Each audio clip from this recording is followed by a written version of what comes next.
La butte ou motte castrale, 50 mètres de diamètre, 14 mètres de hauteur, elle offre un beau panorama sur la vallée de la Loire.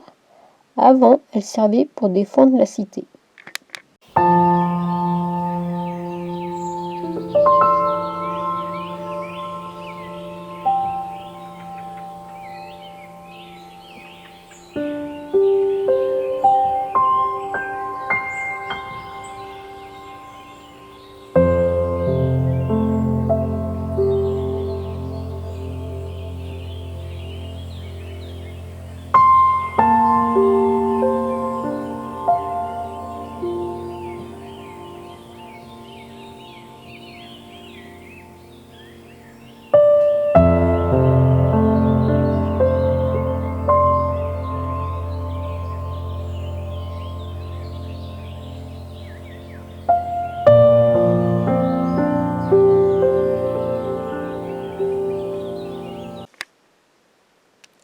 La cave Yucca. Cette vieille habitation est chargée d'histoire. Elle est composée de 6 pièces, creusées dans le tuffeau.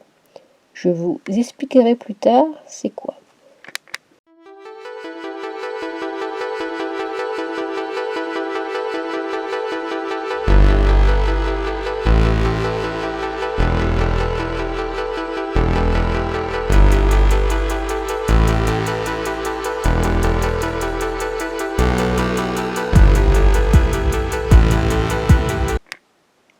La fournile du boulanger ferma ses portes en 1970.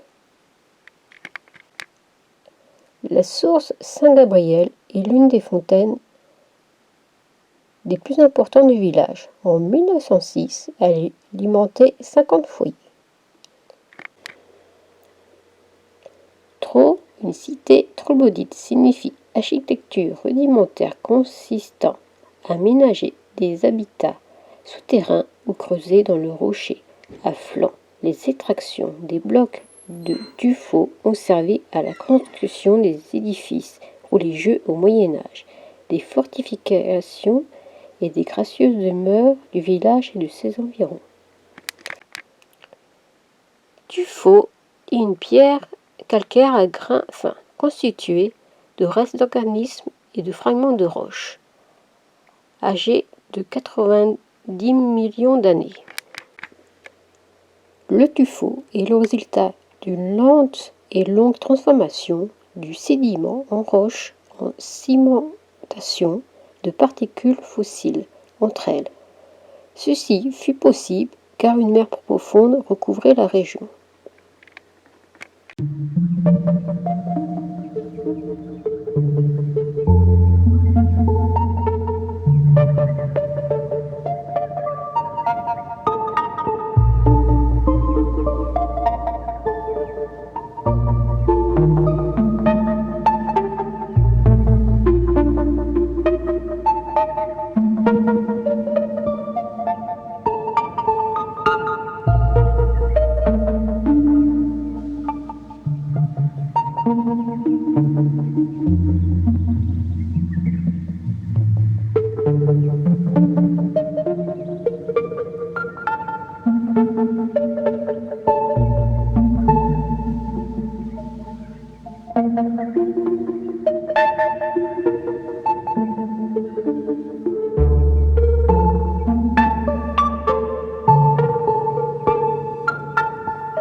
Le puits qui parle, 50 mètres de profondeur, a alimenté le haut de la cité jusqu'à l'installation de l'eau courante en 1972.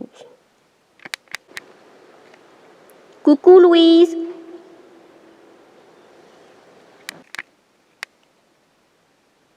La malanderie Sainte-Catherine, vestige d'un ancien hôpital traitant des personnes atteintes de la lèpre au XIIe siècle. Il fut créé par Geoffroy Plantagenet. C'est grâce à l'abbé Augout, curé de Traux, en 1686, que tu peux le voir aujourd'hui.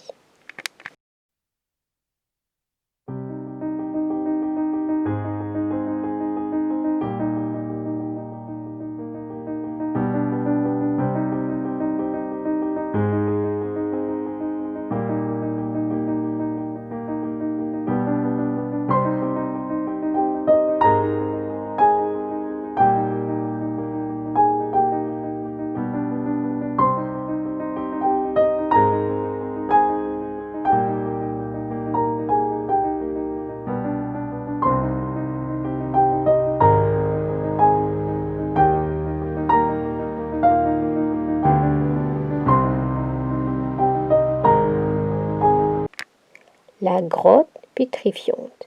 Imagine traverser une cour arborée de plantes et de fleurs diverses, donc la plupart tu connais pas les noms. Et d'un coup, tu avances doucement.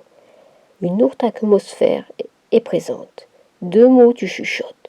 Humidité, fraîcheur.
Traux est un site exceptionnel. Une rivière, des forêts, exposition sud, une colline creusée de caves naturelles.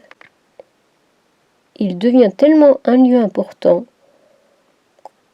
qu'au XIe siècle, un rempart sera voulu par Geoffrey Mortal, comte d'Anjou et de Vendôme.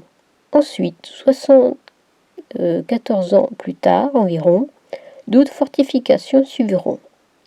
Puis les guerres apparaissent. Les rois se battent pour posséder ce territoire. Fin XVIe siècle, Henri IV détruit les fortifications de la cité et des alentours pour éviter toute rébellion. Fin XIXe, XXe siècle, des résidences secondaires commencent à être construites. À la Seconde Guerre mondiale, des enfants de confession juive ont été cachés.